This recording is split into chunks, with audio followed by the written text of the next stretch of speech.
నమస్కారం. ప్రతిధ్వని కార్యక్రమానికి స్వాగతం. ఒకనాడు ఆంధ్రప్రదేశ్లో సాగునీరు లేక పంట విరామం, అప్పుల ఊబిలో కోరుకుని ఉన్న రైతన్నలు ఉసురు తీసుకుంటున్న విషాదాలు. ఇప్పుడు సర్కారు చొరవతో సరికొత్త ఆశలు, సిరుల పంటలు. కాగా ఎన్నికలు సమీపించిన వేళ అన్నదాతలపైనే అన్ని రాజకీయ పార్టీలు దృష్టి కేంద్రీకృతమైంది. రైతులు మాతోనే ఉన్నారంటూ తెలుగుదేశం అధినేత చంద్రబాబు సగర్వంగా చెబుతున్నారు. అధికారమిస్తే అన్నదాతను అందలమెక్కిస్తామని విపక్షాలు చెబుతున్నాయి.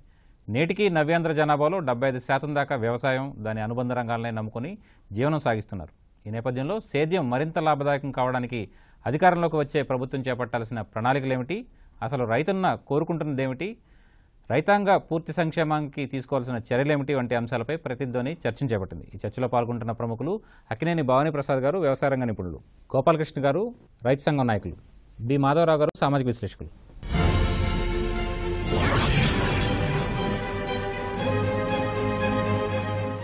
భవానీ ప్రసాద్ గారు, ప్రధానంగా అన్ని రాజకీయ పార్టీలు ఇప్పుడు రైతుల చుట్టూ, రైతులకు సంబంధించిన అంశాల చుట్టూ ప్రకటనలు చేస్తున్నారు. మేనిఫెస్టోలు కూడా అలాగే రూపొందుతున్నాయి. దీనికి ప్రధానమైనటువంటి కారణం ఏంటంటారు? ప్రధానంగా సెప్టెంబర్, అక్టోబరు, నవంబర్ మాసాల్లో ఉత్తర భారతదేశంలో రైతులు వేలాది మందిగా రోడ్ల మీదకి వచ్చి తమ సమస్యల్ని పరిష్కరించాలని కొన్ని లక్షల మంది ఢిల్లీ రావటం కానీ, రామ్లీలా మైదానంలో సభ జరపటం, అలాగే వేరియస్ ప్లేసెస్లో జరిగిన కార్యక్రమం వల్ల ఇది కేంద్ర ప్రభుత్వం దృష్టిలోకి, అటు రాష్ట్ర ప్రభుత్వాల దృష్టికి వచ్చింది.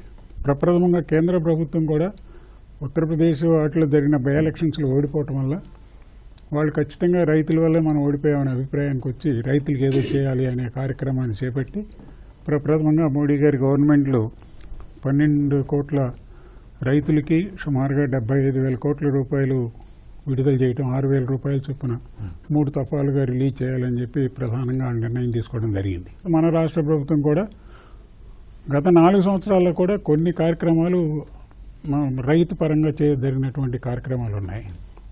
ఉదాహరణకి ఇన్పుట్ సబ్సిడీని 10 నుంచి 15,000 వరకు పెంచారు. మొక్కజొన్నకు అయితే 8,000 ఉన్నదాన్ని 12,000 చేశారు. అట్లాగే ఇతర పంటలకు కూడా, ఉద్యానవన పంటలకు కూడా తీవ్రమైనటువంటి నష్టం సంభవించినప్పుడు ఇన్పుట్ సబ్సిడీని ఎక్కువగా చేయడానికి ఈ రాష్ట్ర ప్రభుత్వం ప్రయత్నం చేసింది. కాకపోతే పాజిటివ్ స్టెప్ ఎక్కడొచ్చిందంటే, ఎప్పుడైతే కేంద్ర ప్రభుత్వం ప్రధానమంత్రి కిసాన్ సమ్మాన్ యోజన ప్రకటించారో రాష్ట్ర ప్రభుత్వాల మీద బాధ్యత పెరిగింది. కారణం ఏంటంటే, వ్యవసాయం అనేది సబ్జెక్టు మన రాజ్యాంగ పరంగా చూసినప్పుడు అది రాష్ట్రాల పరిధిలోని అంశం. అందువల్ల రాష్ట్రాల మీద బాధ్యత పడింది. ఖచ్చితంగా రైతుని మన దృష్టిలో పెట్టుకుని చేయాల్సినటువంటి కార్యక్రమం మన రాష్ట్ర ప్రభుత్వం కూడా, వాళ్ళు కేంద్ర ప్రభుత్వం ఇచ్చే 6,000తో పాటు మేము ఖచ్చితంగా వాళ్ళు 2 హెక్టార్లకే పరిమితం చేసినప్పటికీ వీళ్ళు పరిమితిని తీసేసి మొత్తం రైతాంగం మొత్తానికి ఇవ్వడానికి వీళ్ళు ముందుకు వచ్చారు. ఈ దేశంలో ఇంతవరకు విత్తన చట్టం లేదు. 1962 విత్తన చట్టం మాత్రమే ఉన్నది. దాంట్లో జన్యు మార్పిడి విత్తనాలని కంట్రోల్ చేయడానికి కానీ, దాన్ని ఏ రకమైన నియంత్రణ చేయడానికి కూడా అంశాలు లేవు. దాంట్లో 2000 సంవత్సరంలోనే రాజ్యసభలో ప్రవేశపెట్టినటువంటి బిల్లు మోడిఫై చేయాలని మద్దతుతో బయటకు వెళ్ళింది. అది ఇంతవరకు 18 సంవత్సరాలు అయినా ఇంతవరకు దానికి అతిగతి లేదు. ఒక విత్తన నియంత్రణ చట్టం సరైనది దేశ స్థాయిలో లేనందువల్ల అనేక మల్టీనేషనల్ కంపెనీలు వచ్చి మన విత్తన సంస్థను గుత్తాధిపత్యం కింద తీసుకోవాలని ఒక ప్రయత్నం జరుగుతూ ఉంది. దాన్ని ఖచ్చితంగా అడ్డుకోవాల్సినటువంటి బాధ్యత రాష్ట్ర ప్రభుత్వాల మీద ఉంది, అటు కేంద్ర ప్రభుత్వం మీద ఉంది. అట్లాగే ఇప్పుడు రైతు నష్టపోతున్నాడు, తనకు గిట్టుబాటు రావట్లేదు, అనేక అంశాల మీద అతను నష్టపోయే సందర్భంలో ముఖ్యంగా 2013లో కేంద్ర ప్రభుత్వం చట్టం చేసి రైతు సంఘాలను ప్రోత్సహించాలని, నాబార్డు దానికి సహాయకారిగా ఉండాలని కొన్ని గైడ్ లైన్స్ ఇచ్చి అన్ని రాష్ట్రాలకి పంపించడం జరిగింది. కానీ ఏ రాష్ట్రంలోనూ రైతు సంఘాలని ఏర్పరచడం కానీ, వాటిని బలోపేతం చేయడానికి కానీ ఒక ప్రయత్నం సిన్సియర్గా జరిగినట్టయితే కనపరచట్లేదు. అలాగే ఇప్పుడు విపత్తు నిర్వహణ విషయంలో మన రాష్ట్రం ఈసారి కొంచెం చాలా బాగా చేసిందని చెప్పొచ్చు.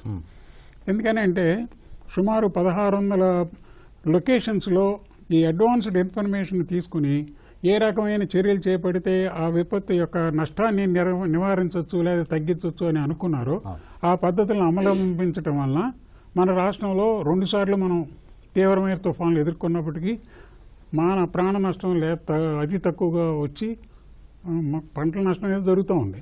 కానీ ప్రాణ నష్టం జరగకుండా కాపాడుకోగలిగాం. ఇట్లా కొన్ని చర్యలు అయితే జరుగుతున్నాయి. కానీ మౌలికమైన సమస్యలు, విత్తన చట్టం లేకపోవటం, సరైన ఒక నేషనల్ పాలసీ అని అగ్రికల్చర్ అన్ని రాష్ట్రాలకి సంబంధించి లేకపోతే రాష్ట్రాలైనా తమంతట తాముగా ఒక నిర్దిష్టమైనటువంటి వ్యవసాయ విధానాన్ని అనుసరించడం కానీ రాష్ట్రాల్లో జరగట్లేదు. ఈ రైతే ఈ దేశానికి దాదాపుగా మనకున్న వాళ్ళకు 126 కోట్ల జనాభాకి రైతాంగం మొత్తం ఎక్కడన్నా కానీ మన దేశంలో ఉన్న రైతాంగం ఆహార ధాన్యాలను అందిస్తూ ఉంది, పాలన అందిస్తూ ఉంది. We are number 1 producers of milk in the entire world. దానికి ఖచ్చితంగా స్త్రీలు ఎవరైతే ఈ పాల వ్యాపారాన్ని ఒక వాళ్ళ గృహాల్లో ఒక నిశ్చితంగా చేస్తూ ఉన్నారో వాళ్ళని అభినందించాలి. ఇప్పుడు గుజరాత్ తీసుకున్నట్టయితే మీరు అన్ని గ్రామాల్లోనూ ఉన్నటువంటి పాల సేకరణ కేంద్రాలు ఏ అయితే ఉన్నాయో అవన్నీ కూడా they were run by the women farmers. అందువల్ల అలాంటి ఇంపార్టెంట్ ఇష్యూస్ని రెప్లికా చేయడానికి మనకి అమూల్ ఒక మోస్ట్ సక్సెస్ఫుల్ స్టోరీ. కానీ అమూల్ని ఇంకొక చోట మనం క్రియేట్ చేయడానికి ఎక్కడ ప్రయత్నాలు జరగట్లేదు. అలాంటివన్నీ కూడా చేసినట్టయితే రైతుకి ఇంకా మోర్ సహాయకారిగా ఉంటుంది. అయితే దానికి కావాల్సింది ఏంటంటే ఒక సరైనటువంటి దశ ఉన్నటువంటి ప్రభుత్వాన్ని ఎన్నుకోవాల్సినటువంటి బాధ్యత కూడా ప్రజల మీద ఉంది. ఎవరైతే ఈ దశలో కొంత ప్రయాణం చేసి కొంత మేరకు సక్సెస్ అయ్యారో వాళ్ళనే మళ్ళీ వాళ్ళు తెచ్చుకొని వాళ్ళ సమస్యలను వాళ్ళ దృష్టికి తీసుకెళ్లి ముందుకు తీసుకెళ్లాల్సినటువంటి అవసరం ఉందని నేనైతే అభిప్రాయపడుతున్నా. ప్రజలు ఆ దిశలో ప్రయాణం చేస్తారని కూడా ఆశిస్తున్నాను. గోపాలకృష్ణ గారు, రైతు రుణమాఫీ నుంచి అన్నదాత సుఖీభవ వరకు రైతుల కోసం చాలా పథకాలని రాష్ట్ర ప్రభుత్వం ప్రవేశపెట్టింది. ఇవన్నీ కూడా రైతుల వద్దకు చేరాయంటారు, వాళ్ళకి ఎట్లా ఉపయోగపడ్డాయంటారు? గత 5 సంవత్సరాల కాలంలో చంద్రబాబు నాయుడు గారి నాయకత్వంలో ఉన్న ప్రభుత్వం వ్యవసాయ రంగానికి ఇప్పుడు వరకు వివిధ పథకాలకి 81,000 కోట్లు ఖర్చు పెట్టడం జరిగిందండి. దాంట్లో భాగంగా ఈ రుణమాఫీది 5 విడతల్లోనూ 24,500 కోట్లు అవుద్దని భావించి ఇప్పటికి 3 విడతలుగా 15,000 కోట్లు వేయటం జరిగింది.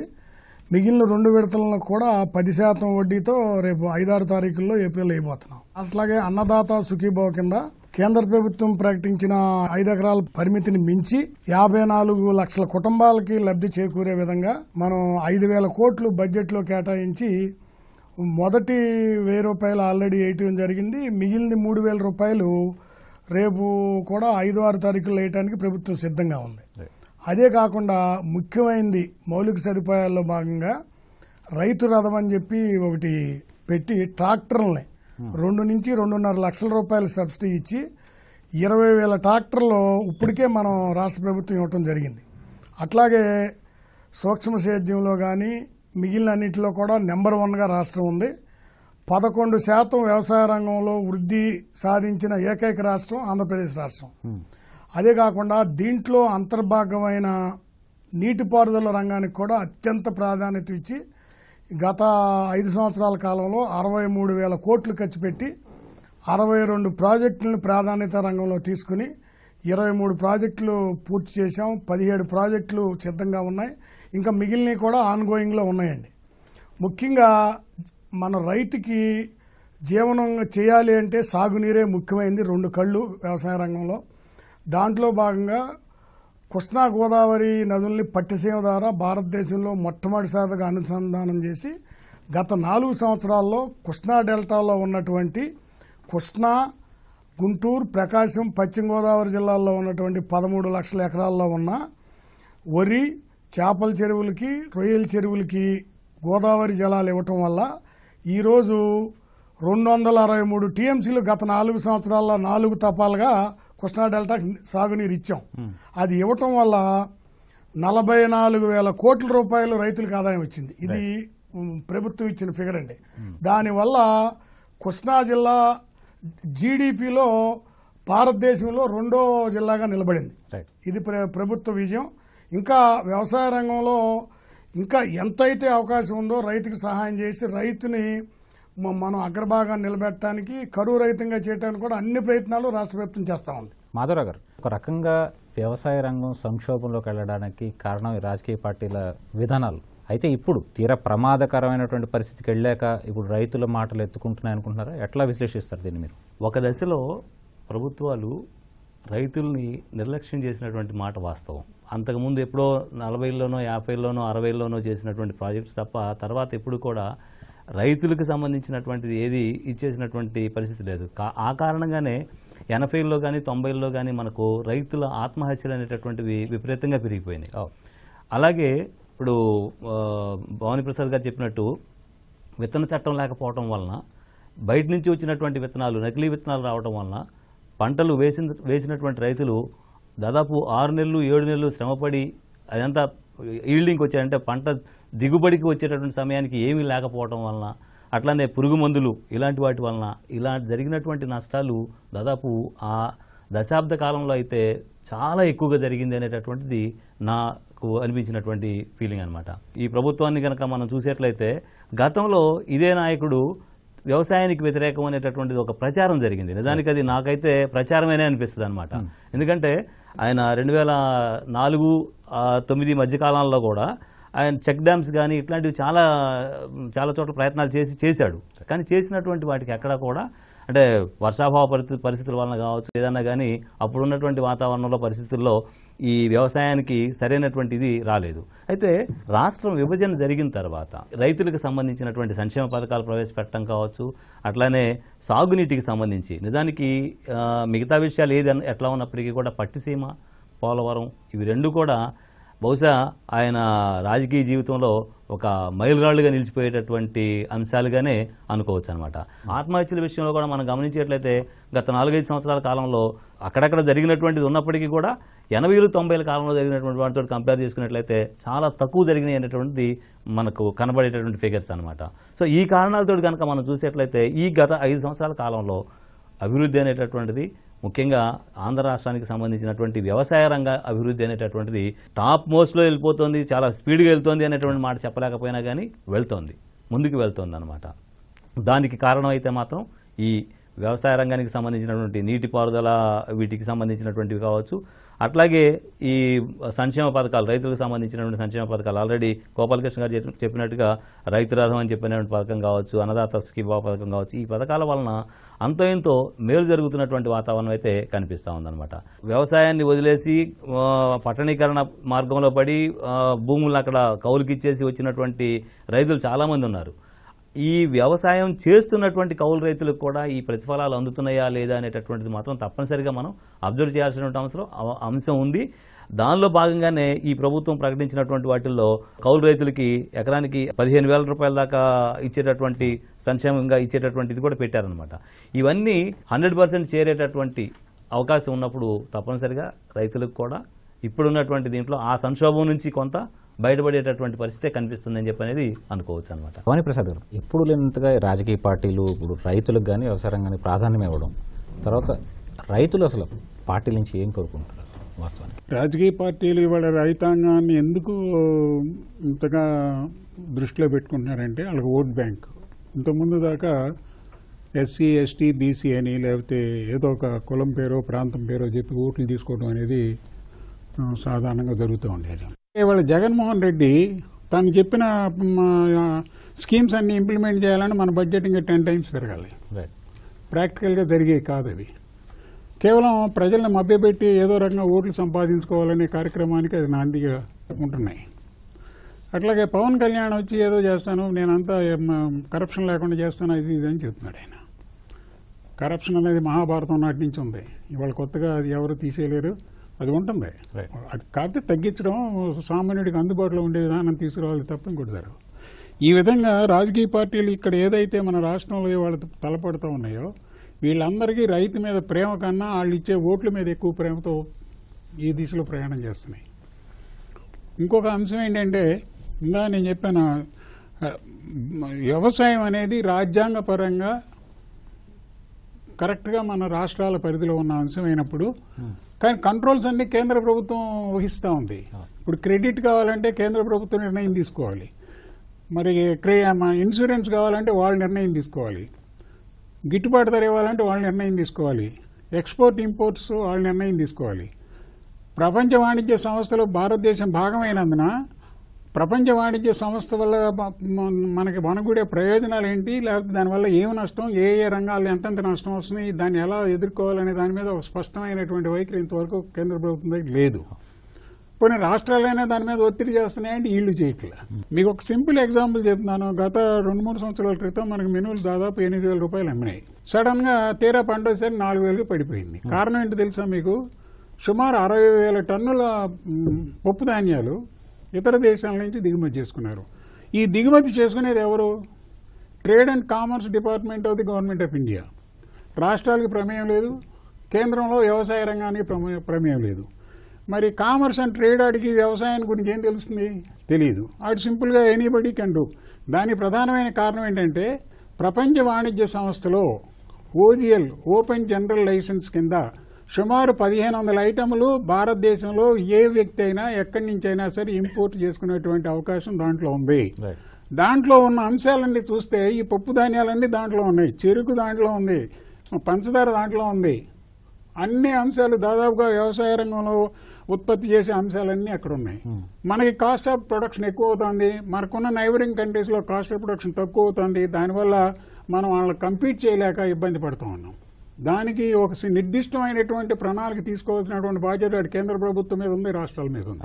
ఆ దిశలో ఇంతవరకు ప్రయాణం జరగట్లేదు. అట్లీస్ట్ ఎన్నికలు అయిన తర్వాత అయినా ఆ దిశలోకి వెళ్తారని మనం ఆశిద్దాం. రెండోది, 97 నుంచి 2004 మధ్య 197,000 మంది రైతులు ఆత్మహత్యలు చేసుకున్నారు. ఈ ఫిగర్ నేను చెప్పేది కాదు, సాక్షాత్తు కేంద్ర వ్యవసాయ శాఖ మంత్రి లోక్సభలో ప్రకటించిన ఫిగర్ అది. అలాంటి వ్యవస్థ నుంచి ఇప్పుడు కొంత బయటపడుతున్నాం, ఇంకా బయటపడాల్సిన అవసరం ఉంది. ప్రయర్ టు ఇప్పుడు ఇవాళ మామూలుగా మన రాష్ట్ర ప్రభుత్వం కూడా ఇవాళ మంచి ప్రకృతి వ్యవసాయం అని చెప్తున్నారు. 1960కి ముందు మన భారతదేశం మొత్తం ప్రకృతి వ్యవసాయమే ఉన్నది. మరి ఎందుకు మారింది? 1960 తర్వాత మనకి స్వాతంత్రం వచ్చిన తర్వాత మనకు ఆహార కొరత ఏర్పడినప్పుడు మనం PL 480 కింద ఇతర దేశాల నుంచి దిగుమతి చేసుకున్న దాఖలాలు ఉన్నాయి. దాని నుంచి బయటపడటానికి మనం ఎక్కువ ప్రొడక్షన్ చేయాలని అప్పుడు ఆ రోజున ఈ బహుళజాతి సంస్థల సహకారంతో మనం హైబ్రిడ్ విత్తనాలను తీసుకొచ్చి పెట్టుకున్నాం. ఎప్పుడైతే హైబ్రిడ్ విత్తనాలు తీసుకొచ్చి పెట్టామో దాంతోపాటు కెమికల్ ఫెర్టిలైజర్ యూటిలైజేషన్, తర్వాత పెస్టిసైడ్ యూజ్ కూడా పెరిగిపోయింది. అనూహ్యంగా ఎంత పెరిగిందంటే అంత పెరిగిపోయింది. ఇవాళ దాన్ని కంట్రోల్ చేసే శక్తి ఎవరికి లేకుండా పోయింది. ఇప్పుడు మనం మళ్ళీ ప్రకృతి వ్యవసాయం అని మళ్ళీ మాట్లాడుతున్నాం. మనం దానివల్ల ఏం ప్రయోజనం జరుగుతుంది? ఈ మనకు కావాల్సిన ఇవాళ 120 కోట్ల మంది జనాభా కావాల్సిన ప్రొడక్షన్ వస్తుందా? ప్రకృతి వ్యవసాయంలో రాదు. కాబట్టి ఈ రెండింటికి బ్యాలెన్స్ ఎలా చేయాలి, దాని మీద రైతు ఎలాంటి వ్యవహారం చేయాలి, రైతుని ఏ విధంగా ఆ దిశలోకి తీసుకెళ్లాలి అనే దాని మీద స్పష్టమైన వైఖరి చెప్పాల్సినటువంటి బాధ్యత రాజకీయ పార్టీల మీద ఉంది. అది ఏ రాజకీయ పార్టీ అయినా అవ్వచ్చు. ఇంకొకటి ఏంటంటే, ఈ ప్రకృతి మనం ఎంత కష్టపడి పనిచేసిన తర్వాత ప్రకృతి ఏదైనా విపత్తు సంభవించి నష్టపోయినప్పుడు రైతుకి ఆ పంట పోవడమే కాదు, వచ్చే క్రాప్ వరకు పెట్టుబడి ఉండదు, తన కుటుంబాన్ని ఎలా నడపాలో కూడా తెలియని పరిస్థితి ఉంటుంది. కాబట్టి దానికి సరైనటువంటి ఒక ఫార్ములా క్రియేట్ చేసి దానికి ఇంత ఆదాయం అతను ఖచ్చితంగా అందేలాగా ఏర్పాటు చేయాల్సినటువంటి బాధ్యత కేంద్ర రాష్ట్ర ప్రభుత్వాల మీద ఉంది. ఆ దిశలో కూడా కొంత చర్యలు తీసుకోవాల్సినటువంటి అవసరం. అంటే ఇప్పుడు పార్టీలన్నీ కూడా పెట్టుబడి సాయం కిందే ప్రకటనలు చేస్తున్నాయి కదా. ఈ పెట్టుబడి సాయం వల్లే ఉపయోగపడదని నా అభిప్రాయం. పెట్టుబడి సాయం ఒక భాగం, కానీ పంట పండించిన తర్వాత తీరా నష్టపోతే నష్టపరిహారం ఎట్లా? అదొకటి. తర్వాత రాబోయే క్రాప్ ఓవర్ కూడా ఫ్యామిలీని ఎలా రన్ చేయాలి? పిల్లల చదువులు ఉంటాయి, లేకపోతే పెళ్లిళ్ళు ఉంటాయి, లేకపోతే ఆరోగ్య సమస్యలు ఉంటాయి, అనేక సమస్యలు అతనికి ఉంటాయి. అతనికి ఉన్న ఆదాయం వల్ల ఇది ఒక్కటే, మిగతా వాళ్ళలాగా 4 రకాల ఆదాయాలు లేవు వాళ్ళకి. అందువల్ల సమగ్ర వ్యవసాయ విధానం పూర్వం ఏదైతే ఉందో, ప్రతి రైతుకి పాడి పంట, మనకి పూర్వం ఎవరైనా పెద్దవాళ్ళు మన ఇంటికి వస్తే ఫస్ట్ ఇంట్లోకి వెళ్ళి సరాసరి ఆ ఇంటి అమ్మాయి ఇళ్ళలో పెద్ద ఎవరు ఉంటే వాళ్ళని, అమ్మ పాడి పంట ఎలా ఉందని అడిగేవారు. పాడి కనుక సరిగ్గా ఉందంటే ఇంట్లో సగం సమస్యలు లేనట్టు, పంట సరిగ్గా ఉంటే ఇక అసలు సమస్య లేనట్టు. అందువల్ల ఆ పాడి పంట కలిపి వచ్చే విధానాన్ని మనం అమలుపరచాల్సినటువంటి బాధ్యత ఉంది. ఆ దిశలో మనం వెళ్లాల్సిన అవసరం ఉంది. దానికి చర్యలు ఏం చేపడతారు అనేది రాజకీయ పార్టీలు ప్రముఖంగా ముందుకు రావాలి. గోపాలకృష్ణ గారు, వ్యవసాయ ఉత్పత్తులు అయితే గణనీయంగా పెరిగాయి. ఆ స్థాయిలో రైతులకు కల్పించాల్సినటువంటి మార్కెటింగ్ సదుపాయాలు కానీ మౌలిక సదుపాయాలు కానీ కల్పించగలిగిందా ప్రభుత్వం? కొంతవరకు కూరగాయల రైతులకి రైతు బజార్ అనే కాన్సెప్ట్ పెట్టి ఆ రైతులు డైరెక్ట్గా అమ్ముకునే అవకాశం కల్పించడం జరిగిందండి.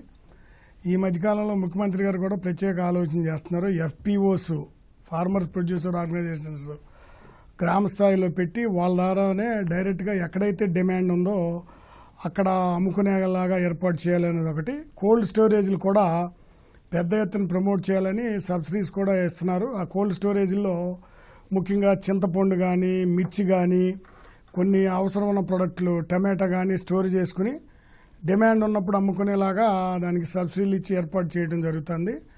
అట్లాగే ఇతర రాష్ట్రాల్లో లాగా కొన్నిసార్లు మహారాష్ట్ర కానీ, కర్ణాటక కానీ ఎక్కడైతే ఆ క్రాప్కి సంబంధించి అందరూ కూడా ఒక సంఘంగా ఏర్పడి ఆ ట్రేడర్స్ అందరూ కూడా ఆ విలేజ్లోకి వచ్చి ఏర్పాటు చేస్తే బాగుంటుంది అనేది ఒక సూచన.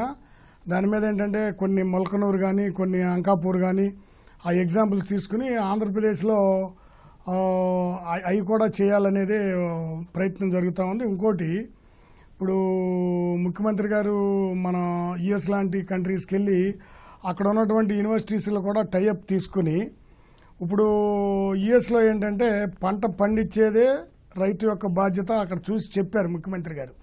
పండించేది ఒకరు, మార్కెటింగ్ చేసేది ఒకరు.